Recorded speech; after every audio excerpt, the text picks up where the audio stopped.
Good evening, everybody. My name is Betsy Fischer Martin, and I'm the Executive Director of the Women in Politics Institute at American University. And welcome to our virtual series, Women on Wednesdays. We are so glad that you're here. For those of you new to one of our events, WPI is a nonprofit and nonpartisan institute in AU School of Public Affairs that aims to close the gender gap in political leadership. And we offer academic and practical campaign training, and we facilitate research and discussions like this on women in politics and leadership. So tonight we are honored to have with us the first woman in US history to run a presidential campaign. And her candidate was not just any candidate. He was her older brother, Joe Biden, and the year was 1987 when he embarked on the first of 3 runs for the White House. Valerie Biden Owens, she has been by her brother's side in life and in politics her entire life.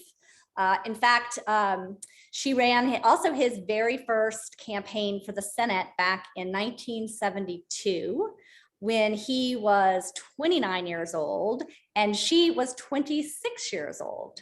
And then she, of course, went on to run all of his Senate reelection bids over the years. So she shares those stories about their incredible life together as a team and part of the larger Biden family in her new book, Growing Up Biden, which is now a New York Times bestseller. So congratulations, Valerie.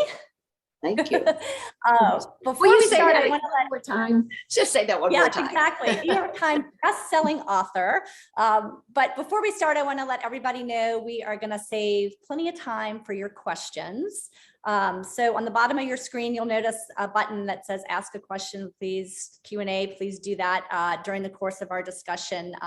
You'll also be able to upvote questions from others that you're interested in. So please go ahead and participate in that process. We'd love to hear what's on your mind. And if you miss any of the discussion or you want to share it with friends, the replay of this will be available on our WPI website or on our Crowdcast page, and we'll be sure to put the link for that in the chat. So Valerie, welcome. Thank you. I'm happy to be here. I understand where you're. What state are you in? You're not at home. I'm in New Orleans. That's right. You know that's a country all unto itself. Exactly. Exactly. I'm here in by Vanderbilt by our friend John Meacham in Nashville, and in a beautiful hotel. So I'm happy to be here talking to you. Terrific. Well, we're so glad that you're here. The book is terrific. I would encourage anybody to read it. I mean, you've got some fun stories in there. You've got some heartbreaking stories in there, but it's really a terrific read. So tell us just first of all, I'm sure writing a memoir is a daunting task, but give us a sense of why you wrote this and what ultimately you hope readers are going to take away from it.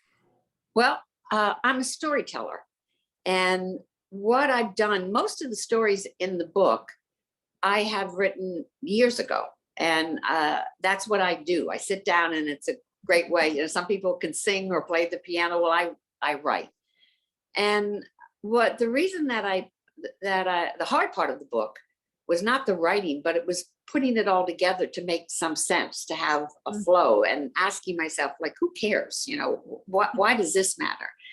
And what I hope to get from the book is if a reader picks it up, and when she puts it down after having read even a chapter, she said, oh my gosh, I see myself there, or that's my father, or that reminds me of my brother.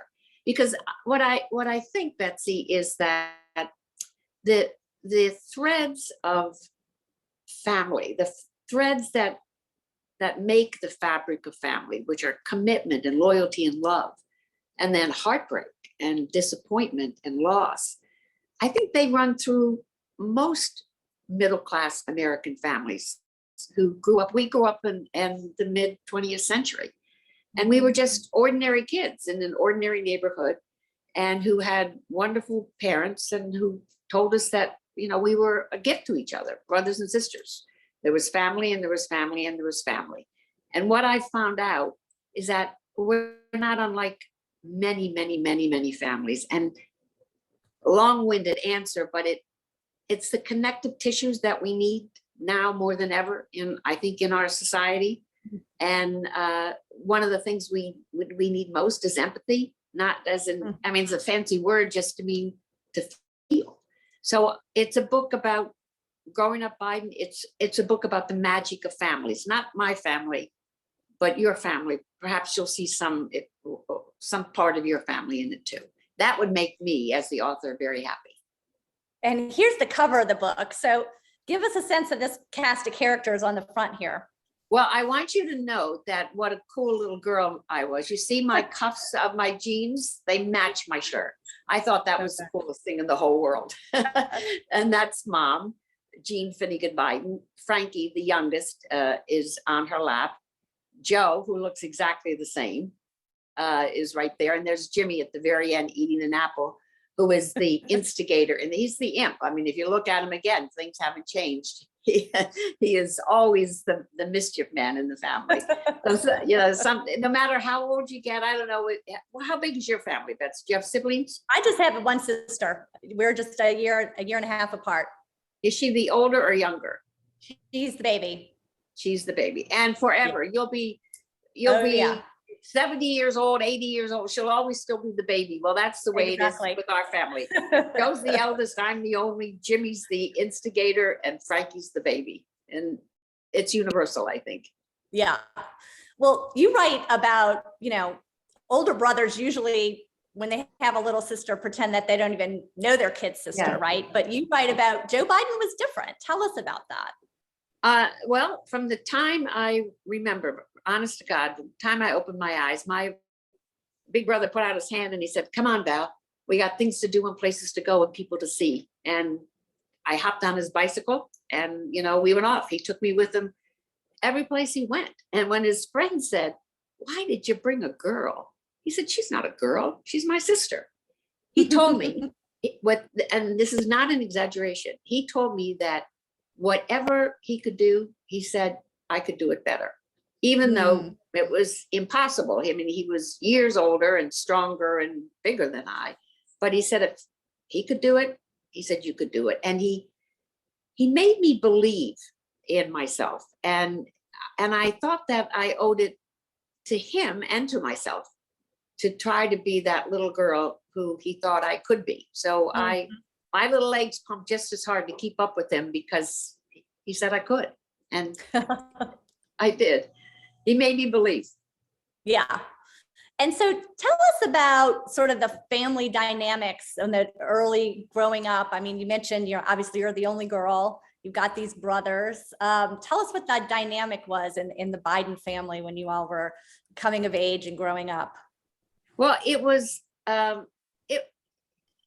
great place to be. It was wonderful being the only, because I was I was the fair-haired child, and being the only girl. And I'm sure that I took advantage of it with my brothers and instigating them. But my mom said, and dad, but dad was out of the house working. Mom was in the house working. So they both shared the same values.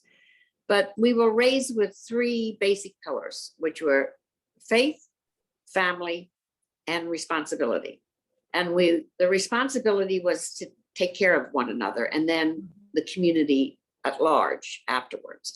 But we were, when we walked out of the house, we were Bidens. That, not like Rockefellers or Kennedys or Whitneys or somebody important. We were the four Biden kids, and our job was to stick together.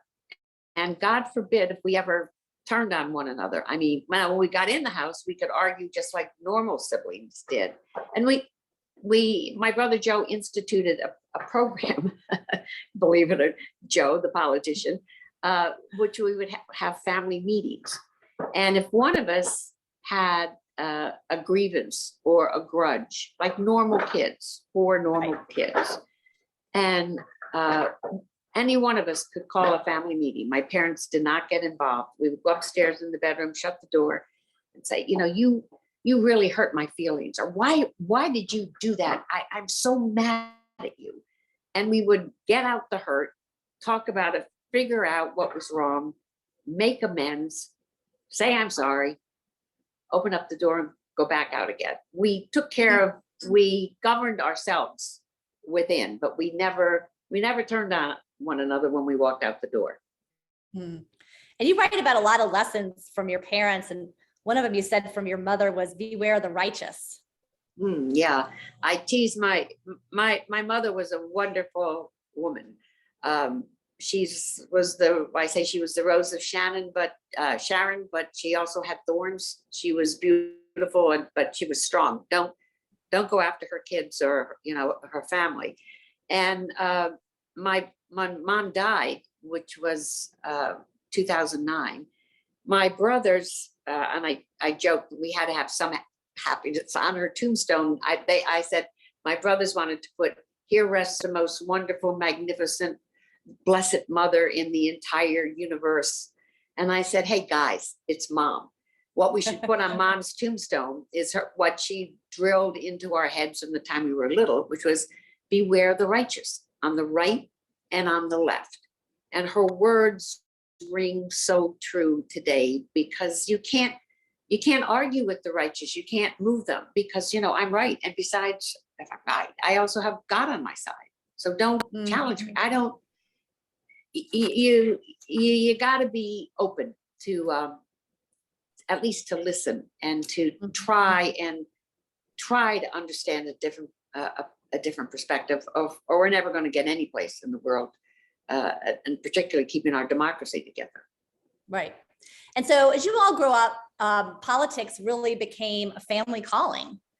Yeah. Talk to us about how that developed and how it really was a family affair and everybody working on the campaigns.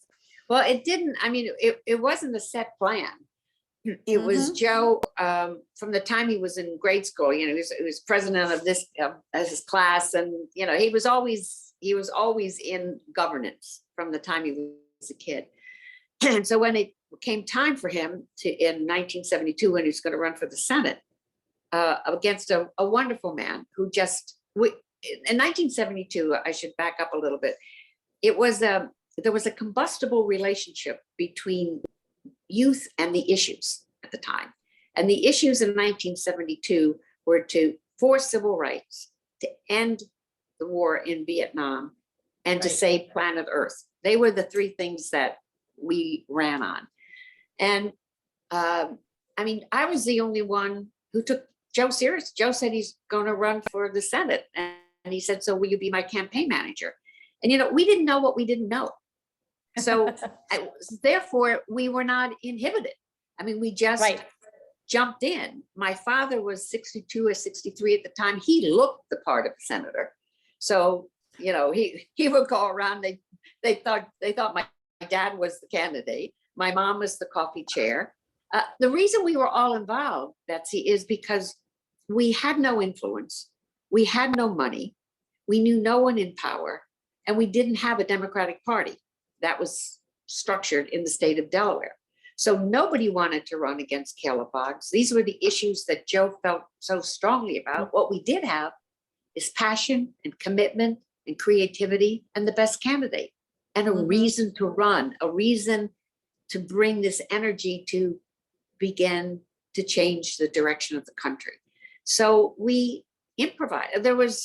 It wasn't that we were going to just keep it this family affair. No, again, nobody took us seriously.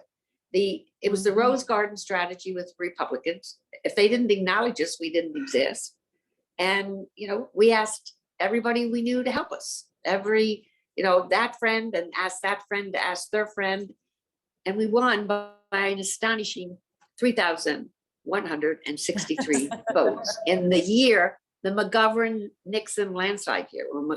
Everybody in the state voted for Nixon, but 3,163 less voted for Joe for the Senate. So it just happened. We were in it, we just did it.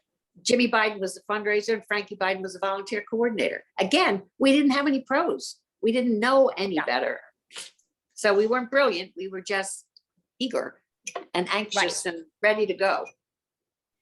And then, so when it came time for re-election 6 years later, it was, get the band back together in a lot of ways, right? You were going to run that, you were running that campaign, but there were also the big heavy hitter political consultant guys then in the mix. And you write about that experience of certainly a woman in politics. Women were usually, the volunteer coordinator types or doing envelopes. They were not running campaigns.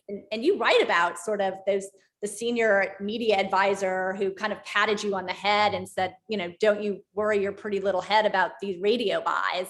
Meanwhile, you're the campaign manager. Yeah, and you too in your career have experienced it, I am sure, and to be the successful woman you are now. In 1978, I guess was the next campaign. Now Joe is this great young hope of the Democratic Party. People recognize us, and surely we needed to get control. But surely, his sister, she's a token. She's a token woman, and she's a token relative. But what they didn't understand is when I had it a lot easier than a lot of women, because my brother pulled up a chair at the table, and at the table were all men, figuratively speaking. Right. And he said, "This is my sister. What she says goes. She speaks for me. Nothing goes out of this office without her approval." So that he had trust in me, because I had a PhD in Joe. I didn't have a PhD in political science. And so he could go out and do what only he could do, which was talk to the voters, listen to their values, share his values, share their vision. And he knew that back at the ranch, the headquarters, everything was going to be fine. And the big guns, who are all, again, I'm sure there were some women someplace, but I'm figuratively speaking, they were all men. It was a boys' playing field.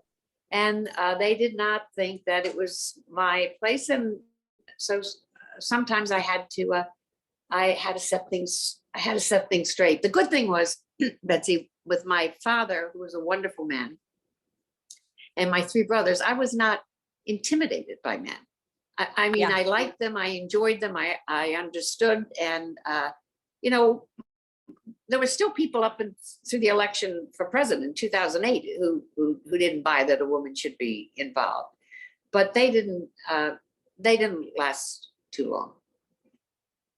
I don't mean tough guy, but they just figured out that it was real. Excuse me, my allergies. Well, no worries. You all made this great team, and you write about this in the book because you each brought something different to the table. I think you said, he saw the forest while I watched the trees, right? And so you could, really work well together and balance each other out. Yeah, and the example that I use in the book is when I was a freshman at the University of Delaware. He was a junior, and he had a double major, political science and history. And it was my first hourly exam. I was a good student in high school. I was very spit-spat Catholic girls' school. I wanted to get an A and did my homework. But I had my first big exam, and we used to write them in the blue book, which the kids who are listening now at the university probably, they don't even know what a blue book is. Oh yeah, I remember those. Yeah. And I was so there was one course left that Joe needed to fulfill his requirement for this double major. And it was modern European history, and it was the survey course that I was taking as a freshman.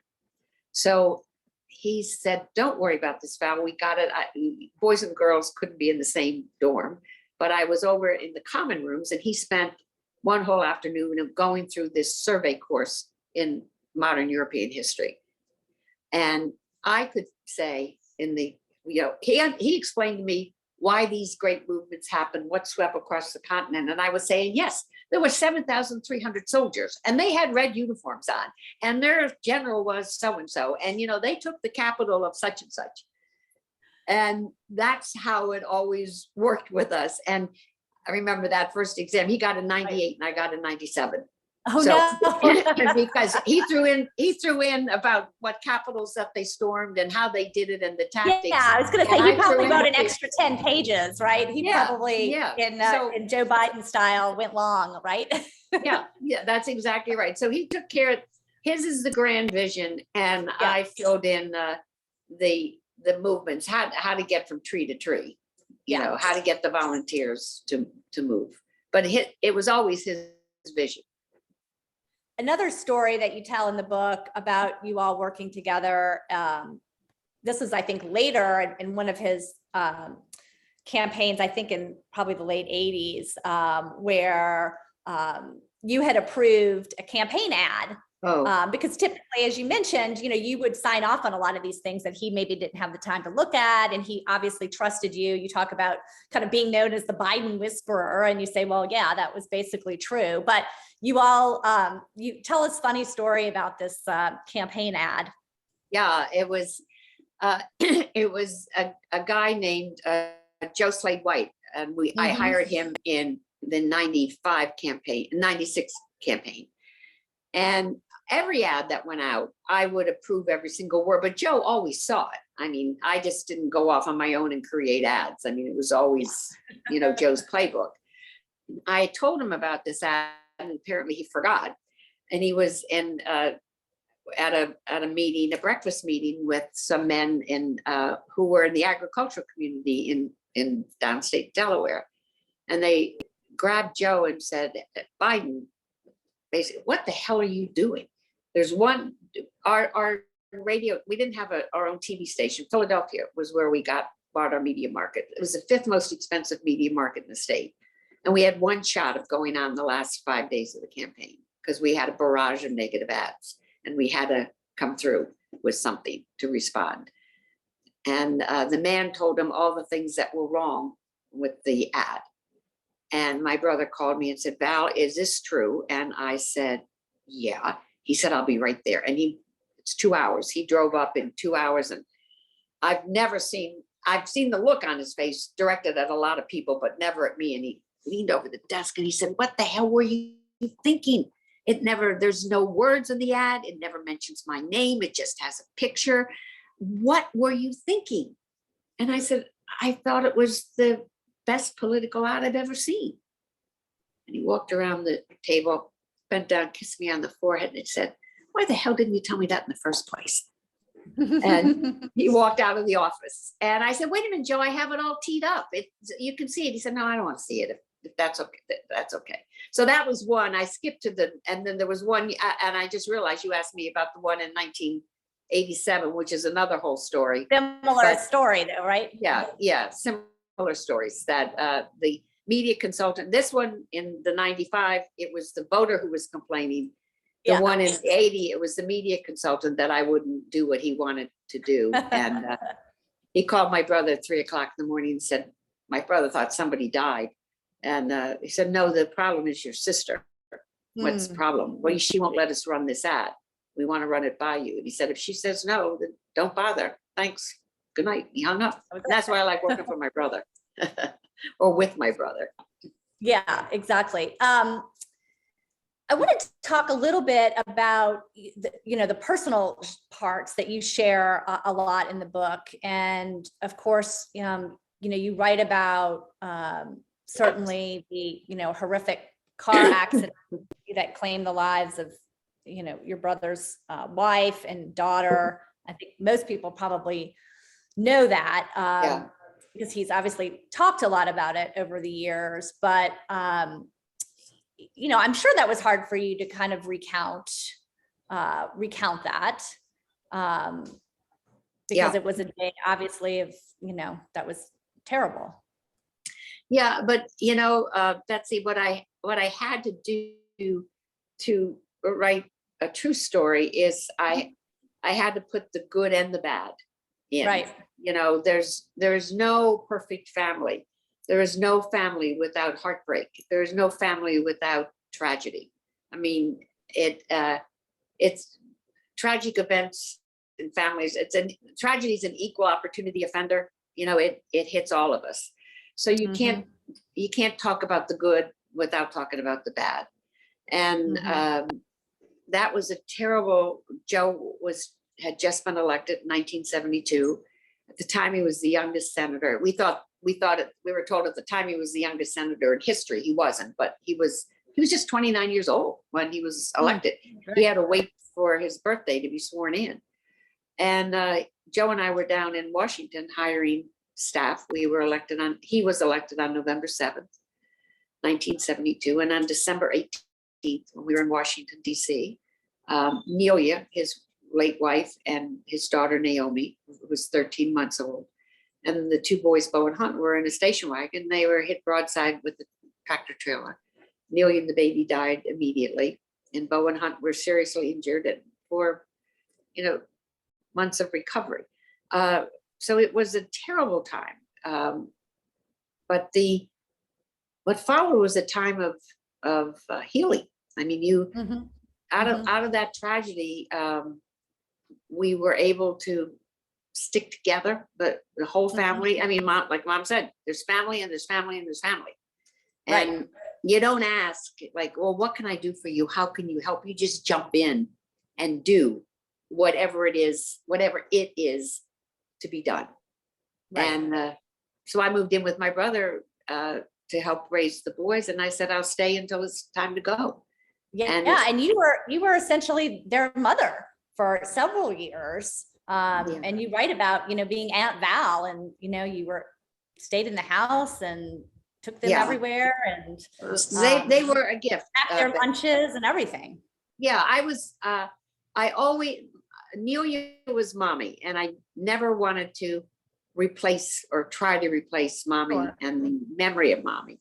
And I always wanted to leave a place, room enough for my brother, who was just turned 30 years old, that he would find love again. And so I wanted to leave a space that was big enough for a new love to come into his life, which he, as I said, he did 5 years later when he married Jill. So I was Aunt Val. I was full-time Aunt Val. They were my boys. I say they were my training wheels to, have my own 3 children. And they were such a magical gift. And every single day I thanked God for them. And I would say to Nelia, I promise you, I will love them as if they were my own. And they are my own. They turned the accident, they were 2 and 3, and they turned 3 and 4 that February. So 3 months later. And so, but they healed all of us, because we all had a purpose to make the boys' lives better, to get up and to keep going. And they saved my brother's life, and they saved all of us. Yeah. I like this picture in the book of all the brothers. Yeah, that was for my parents' 50th wedding anniversary. So we gave, and it was after the accident, 2 years later. And that's what we gave him, a portrait of all of the family. And it's funny, for all those campaigns and all those pictures, we didn't have one of all of us together. So that was our present to Mom and Dad. That was it. You also write, it's funny in the book too, because you have almost a little bit of kind of a rom-com going on with your future husband. Oh, yeah. It's a very much of a, you guys, he was your brother, one of his best friends, and you all butted heads over the years and somehow ended up together. No. I mean, for God's sakes, it took him 10 years. Yeah, 10 years. That's my husband, Jack. And he went to law school with Joe, and they met on the first day of law school, and they became instant friends. And I was a junior at college at the time, and Joe's first year at law school. And I was going up to see him. It was the October weekend. It was the homecoming weekend at Syracuse. And my brother said to me, Valerie, I've got just the guy for you when you come up.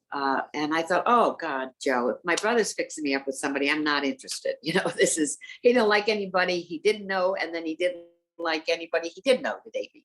So I said, Joey, I'm not interested. I got a guy back here. I'm kind of interested. And he said, no. But the kicker was Nelia, who got on the phone, and she said, her expression was, I promise you. And she said, I promise you, Valerie, if I could pick any guy in the world for you, I would pick Jack Owens. And I thought, that's interesting. And I said, okay, one night. So I went up and went to the homecoming football game and Betsy, he didn't like me. I mean, can you believe it?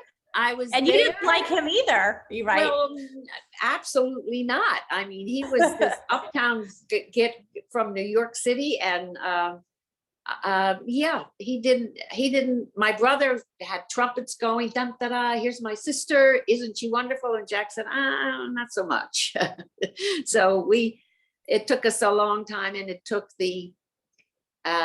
Jack came after Amelia died, and spent a lot of time, Jack and my brother Jimmy Biden, with Joe, just being friends. And it was, Jack and I became friends long before we fell in love with each other, but we did have a rough patch, and we'll be married 47 years in October. And still, I got to whip him a line every now and then, Betsy, you just got to keep him on his toes. Yeah. Yeah. And you all have 3 children. Yes. They are a girl, boy, girl. And they truly are a gift. And they've been raised with the same mentality that they have each other's backs. They're each other's best friends. So we're fortunate. Our children have raised us well. They've been very good to me and Jack.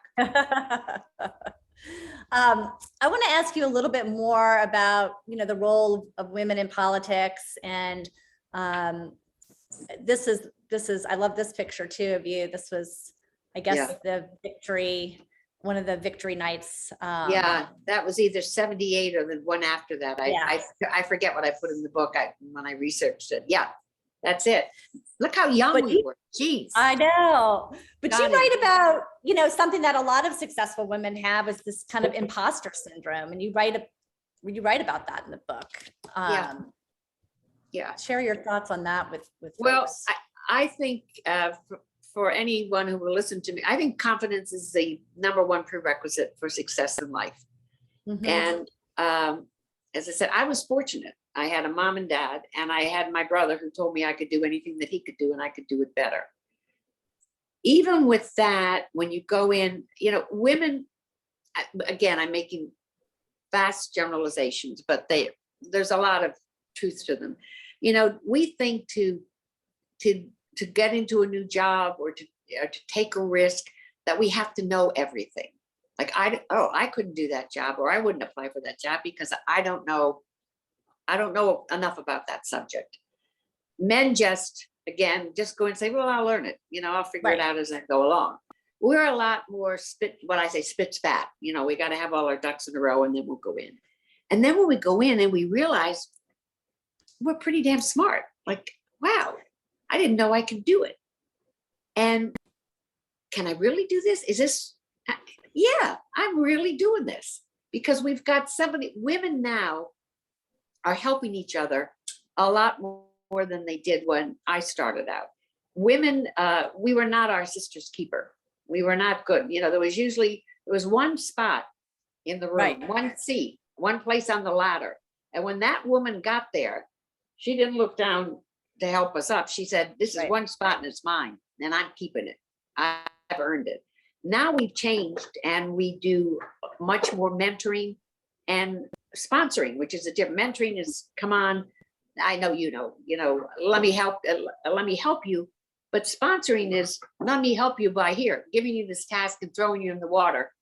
I'm standing here, I'm going to help you out of the water if you start to drown, but you can do this. So it's confidence. And when I give remarks, there's a phrase that I use, is that confidence is as real as water. I mean, sometimes what I say in the book is, sometimes it flows, sometimes it freezes. Like, I remember, standing there, like giving a speech or trying to make an argument, and all of a sudden just freezing, like, oh, Christ. And feeling the confidence just drain right out of you. And you gotta say and remind yourself that, you can do it. We women forget we are the vital cog in the supply chain. Without us, there's nothing. And we are power. And what I don't know if I'm answering your question, but one of the phrases that drives me not crazy, but is that we're all about empowering women. I said, hell, we're not empowering women. We have the power. What we are about is creating opportunity, because we've been boxed in. And we've got to, we have to help other women. We also have to show men. I mean, that they don't have to be afraid of us. You can't solve the world's problems when you only use half the brain power, half the passion, half the creativity. It goes both ways. We got to learn to work with the men, and they got to learn to work with us, and we will be a whole lot better for it. But sometimes, I don't know, I still think, I remember, I'm going on too long, but my daughter, our youngest, went to Harvard. I never knew anybody who went to Harvard. We were Catholic school kids, and we got a good education, but I mean, Harvard was like, wow, that's really a big deal. And the little one went there, and I was positive she would be successful. Yeah, go, you can do this. She didn't have any qualms about it. She knew she could do it. When I went to be a resident fellow at the Institute of Politics, I thought, wait a minute, do they have the wrong person? They're asking me at Harvard? And I thought, yeah, why not? And I remember giving a speech at International Women's Day to the Harvard Law School. And I said to the people in attendance, I said, my dad's deceased, and my brother's a vice president of the United States, and my dad would be really proud of him. But you know what he's even prouder of? I'm standing here at Harvard Law School giving a speech on International Women's Day. And my father would say, that a girl. And that's what we got to do. And so imposter syndrome still lays buried beneath, but we can't let it, we got to kick the fanny and keep moving. Well, there's a question along those similar lines from someone who's asking, what is an example of how you may use your power to uplift other women? Well, I hope that at the Biden Institute at the University of Delaware, just like what you do at American University, and again, I think it is, I'm sure it is building confidence. And you know what happens? Praise is very, very valuable tool. Not praise in, oh, you are so cute, I could eat you with a spoon. Not that praise, but praise in that, you know what? I just watched you take a classroom and turn those students around with your example. You were the team leader, and you brought them all together, and you came out with this solution, and that's the best solution that this class has seen. You are really good. That kind of praise matters. And we have to support each other, and we have to Betsy, you know it in your profession. So everybody bothers to tell you what you did wrong. How many times do people come up and tell you what you really did right? Right. And that's what we got to, not phony, not. Yeah. And especially like you said, with specifics, not just great job, but what. Yeah, like great job. Tell me how. Yeah. Right. Yeah. Right. Did that answer that question? Yeah, that's great. Here's another question from Jamie, who's actually one of our grad assistants at the Institute. She says, what advice do you have for young women who are looking to get into campaign politics? Just go. First of all, if you're interested in politics, period, the very best training ground is a campaign, because in a campaign you're thrown in and you rise to the occasion. Campaign need intelligent, creative, intuitive people. So you don't get hung up. If you're good and you're smart and you jump in, you can move up the ranks very quickly. And to get involved in elective office, I say to young women and to young men, there are 3 prerequisites. First of all, get your personal life. Make sure your personal life is in order. And I'm not talking about, CIA films and going through the garbage and old letters. I'm talking about your support system. Going outside in politics, it's incoming. You're being hit on all angles from your opponents and whatever. It's a tough sport. So unless you have, when you come home, unless you have a spouse a partner, your mom or dad. If you've got a mom and dad who are sick that you've been used to spending time with and they are upset that you're not there, or you've got kids, you need home to be a safe haven. So you need support. The second thing is know what it's worth losing over. Not why you want to win, but what stand will you take that it's worth losing over? And if you got those two things, then I think you're ready. And the training ground, as I said, go local, go now. We Democrats, our biggest problem, I think, over the years, we didn't have a backbench. We're looking at going for senators and governors. Yeah, school boards. Look what school boards are doing across this country. Get involved in your local. That's the hardest politics, because the people, your community, they know where you live. Right. 2 streets over, third house down, as opposed to living in Washington and being somewhat more isolated unless you go home often. So get in the campaign, test it out, and look, if not you, then what was it Plato said? I think if you don't get involved in politics, then you'll be destined to be governed by people less than you. So do it or be quiet about it. Good advice. Good advice.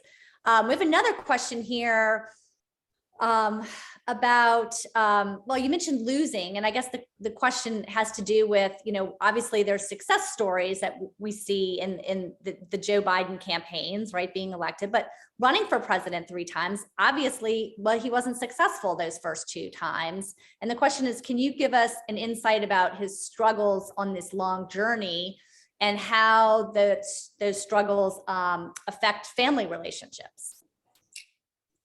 Well, we ran in '87, and were it not for an omission of a slip of the tongue, we would still be in it. But he had a bigger duty. His job was to be a U.S. senator and conduct the board hearings. His aspiration was to be president. So he did his job. In the next time that we ran, we started out as a testing the waters, and we got in over our head before we were ready. And the good part about that 2008 election, really the good part was when we lost that one. The first one was tough to lose because it was a character assassination against for me. Right. My brother forgave. It was our Democratic opponent, not the Republican opponent. Right. So my brother forgave. He forgives a whole lot easier than I. But with the 2008, we lost, but it was okay because we won. We would win either way because we had Hillary, the first woman, not just being the first woman, but the strong, absolute candidate, or Barack Obama. One of them was going to win, the first African American, the first woman, which is a Democrat's dream. And they were both powerful, positive, good people. So leaving that race was okay. And then this last one, it was not in the cards, 2020. We were not going again. It is, were it not for Charlottesville, like my brother didn't wake up after that and say, like, oh God, I got to be president. I got one more time to be president. I got to, we didn't run. The one prior to that with Trump, because it was right after Bo's death, wasn't time. We had a heal. But because of Charlottesville, Joe said, I cannot look myself in the mirror and walk away because I'm afraid. And I'm afraid. He grew up fighting bullies. When he was a kid, he stuttered. He couldn't string more than 3 words together at a time. And he knows what it's like to be pushed around by a bully. And he said, bully, our former president, is not going to push me around and the country around. And I got to stand up. I can't walk away because I'm afraid of a bully. And that's, were it not for him, that man, and that instance, we would never have engaged. I was not for it in the beginning because I knew this man, the former president, would stop at nothing to destroy my brother and my family. my expectations were exceeded and still continue to be. But Joe was the right person at the right time for the right job.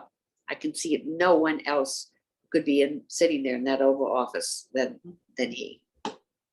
Well, and you alluded to 2016. Talk a little bit more about that decision, because obviously your brother had lost his son tragically to brain cancer. And you write about you didn't think that he should run. You thought that the price was going to be too high, but there were obviously other members of the family that did want him to run. Yeah, not in 2020. I did not want him. My first reaction was, don't run. No. The price is going to be too high, because we were running against a man who was, I thought, not worthy to be a president. But in 2016, but the one before that, we could not we. Yes, we as a family, but Joe. Yes. Joe's the one who runs. He's the one who's president. So it's about Joe. Bo died in May of 2015, May 30th. There was, when you run for president, you have to give your whole heart and soul to the American people, and because you represent them and you're holding our democracy. There was no way that my brother, the year before Bo was given a death sentence. You know, he had glioblastoma. He was 46 years old. And we all kept saying he's going to make it. He's going to be the 1%. But, you know, he had maybe 13 months at most. But there's always the hope that people break through. So that year leading up to getting the nomination, are you going to be in Iowa for the caucus goers? Are you going to be in New Hampshire for the primary? You're going to be in Florida? You're going to be in Nevada? No, you're going to be by your son's bed when he goes and he gets these horrific, spectacular, wonderful, experimental. He was lucky. The advances of medicine, but they're grueling. And so he couldn't, it wasn't a choice. You stay with your child. And then Bo died in May, and there was no heart to give to the American people. There was no soul to give to the American people. He was hollow. We were all hollow. Bo was our collective child of the family. And it was, I am a practicing Catholic, but I am telling you, boy, some of the conversations I had with God, if I say in the book, if I had a baseball bat, I would have crashed every stained glass window. It's like, why? But you get up and you keep moving, and he's president of the United States now. It wasn't time. It's just, we couldn't do it. Yeah. Timing. Speaking of religion, we have a question from Max, who says, a question about faith. He says, what does your faith mean to you and Joe? How does your faith drive you and Joe to be better people and make a difference? And how does your faith relate to you and your brother's political lives? Well, it's presumptuous.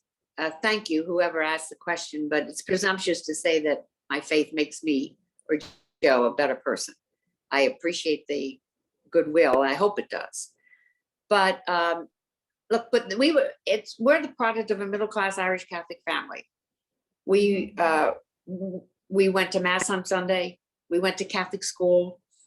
We didn't eat meat on Friday, but we weren't pious. We didn't sit, we were just normal kids. But what the faith, we were expected to live our faith, because the social justice doctrine of the Catholic Church that the nuns taught us at school reinforced with our family values. So it was a seamless, solid rod that held us. And there's an expression, it's Hebrews 11:1, that it says, faith is a substance of things hoped for, the evidence of things not seen. Faith is, Kierkegaard, faith sees best in the dark. you know, for me, I need, and my brother's very similar, something bigger than myself to hold on to. Like we think we're in control and we're just driving down that road and we're going on our way and we're making it. And bam, life is a way of interrupting. You know, it just, it's not, and it's not how many times it interrupts. As my dad said, it's not how many times you get knocked down, it's how quickly you get back up. And faith was, I take solace in the rosary, or I take solace in saying my prayers to Saint Teresa, because it's more than me. I have to believe that there's something more than me. I hope it makes me a better person and my brother a better person, but you know, I don't know how else to answer it without seeing unctuous or pious. I'm not trying to be pious and wear it on my sleeve. It works. I say the rosary and I feel better. Well, you did have a funny story in the book about meeting the Pope and calling in a chit with your brother. Yeah, that's true. I was pregnant. I have 3 children. My husband and I, he says he's part of this. My husband and I have 3 children. And there is a little bit of drama queen in me. I had 3 difficult pregnancies. And thank God I had these healthy children. But my second pregnancy, I was in bed with our son. I didn't know it was a son at the time. And I was 8 months pregnant. And I was very worried about the birth and about the well-being of my child. And I'm bedridden and I'm watching TV, and it's during the Carter administration, and Pope John Paul was coming to America, and the White House was hosting him. And so President Carter invited the Catholic senators and their spouses to come to the White House to meet the Pope. And I hopped out of that bed, which I wasn't supposed to, grab the phone, and I called Joe, and he's in a meeting, and I said, get him now. And I said, Joe, the Pope is coming. I've got to see the Pope. Back and forth. He said, okay. He calls me back up half an hour later. He said, I got bad news. He said, I can deliver anybody, but I can't deliver the Pope.